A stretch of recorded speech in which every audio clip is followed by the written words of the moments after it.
everybody, this is Naline and welcome to my vlog. So into this video nga mga beshi ko, tayo ay magaganda-gandahan na naman. Isusukat ko nga pala dyan yung mga ipinamili namin nung nakaraang Sabado pa. Yun nga pala kami sa H&M and Zara namili dun sa Etely Plaza. Pero syempre, dumaan muna kami sa Ukay-Ukay na malapit dito sa amin kasi yun talaga yung budget friendly. So ang una sinukat ko nga dyan ay yung skirt na light blue. Tapos pinartneran ko na din ang guest na sapatos. Kasi naman mga beshi ko, ang sapatos na to hanggang ngayon hindi ko pa naiaaura. Kinuha ko na nga itong puting damit para isukat na din. Ito ay nabili namin dun sa H&M. Mura lang naman to kaya binili ko na. Hindi talaga ako bumibili ng mga mamahaling damit. Nagtitipid kasi ako ngayon mga beshi ko kasi hindi pa ako nakaka-move on dun sa mga nagastos ko. Hindi pa kasi matapos-tapos yung pinapagawa kong bahay sa probinsya. Tapos may balak pa akong magbakasyon sa Pinas. Kaya binabudget ko ng maayos yung sinasahod ko buwan-buwan. So yan mga beshi ko, tinakin ko pala yan. Hindi ko alam kung bagay naman ba talaga sa akin. Comment naman kayo kasi alam nyo na, filingera ang nalinyo. Ha? Ano daw? So ang sunod ko nga sinukat dito ay yung skirt na kulay itim. Ang mga palda pala na to mga beshi ko galing sa Ukay-Ukay. At ang dalawang to si Ate Helen ang nakahanap para sa akin. Isukat ko daw kasi bagay. Hindi ko naman alam kung talagang totoong bagay. Pero in fairness, talaga namang nagustuhan ko mga beshi ko. Halata naman, di ba? Mahilig kasi ako sa mga skirt, lalo na panggala. Tapos kinuha ko din pala to para isukat na din. Nga pala mga beshi ko, madami-dami na naman na nagtatanong sa akin tungkol sa pag-a-apply. Kung kailangan daw ba ng referral para makapagtrabaho dito sa Hungary. Sagot ko po ay hindi naman ganun kakailangan yung referral para makapagtrabaho ka dito. Basta may work experience ka, pwede kang ma-hired. At yung referral naman mga beshi ko ay parang magkakaroon ka lang naman ng special treatment kung sakaling pupunta ka ng agency. Pero dadaan ka pa rin naman sa due process na kailangang ipasa mo yung mga exam and interviews. So ayan mga beshi ko, nagmodel-model lang ako dyan kahit hindi naman marunong. Ang sunod ko namang sinukat ay ito. Ito ay galing naman sa Ukay. Mas madami pa kasi talaga ako mga beshi kong nabibiling mga gamit sa Ukay-Ukay kaysa sa mga store or mall dito sa Hungary. O ngayon alam nyo na kung gaano ako kuripot. Ha? Ano daw? Charot lang mga beshi ko. Yung mga damit naman kasi dito sa mga Ukay-Ukay ay parang mga bago pa talaga. Gagalingan mo lang sa pagpili at paghahanap. Sobrang nagustuhan ko nga din ang pair na to. Halata naman, di ba? Spring season na kasi ngayon dito sa Hungary, kaya naman hindi na ganun kalamig sa labas. At sobrang excited na nga ako mga beshi ko na makakita ulit ng mga cherry blossoms. Itong maong na skirt naman ang sunod kong sinukat. H&M naman yung tatak niya pero sa Ukay ko lang nabili. O di ba yung mga Ukay-Ukay nila dito, mga branded items? Nagpalit pala ako dyan ng pantaas kasi medyo hindi ako komportable. Fitted kasi masyado yung una kong sinukat. Hindi naman ako pang beach body, pang banyo lang yung katawan ko. Ha?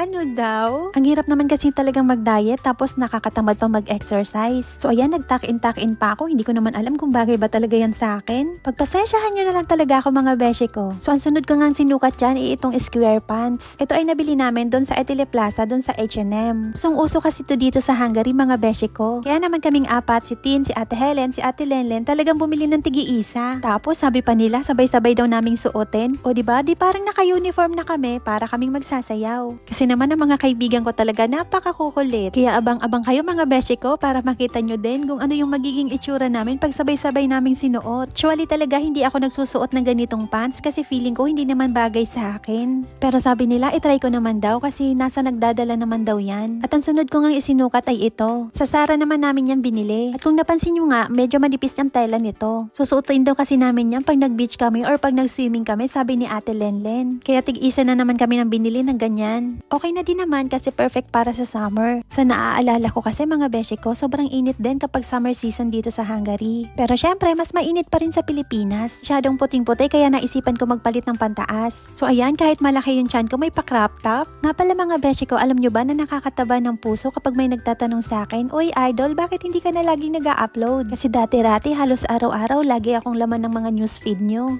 Pero ngayon bihira na lang daw kasi naman mga beshi ko, last 4 months na suspended yung monetization tools ko. Kaya bigla akong tinamad sa paggawa ng mga videos pero ngayon unti-unti na bumabalik sa dati ang lahat. Nga lang hindi pa recommendable yung profile ko. Kaya hindi dumarami yung followers ko tapos nababawasan pa. At ang worst, nabawasan yung mga viewers. Pero okay lang yun kasi naisip ko dapat ituloy-tuloy ko lang kasi madami pa rin namang taong sumusuporta sa akin. Kailangan daw kasi talagang magdaan sa hirap bago makamit yung totoong tagumpay. So ayan mga beshi ko, comment down below kung ano yung mga nagustuhan nyo sa mga nasukat ko.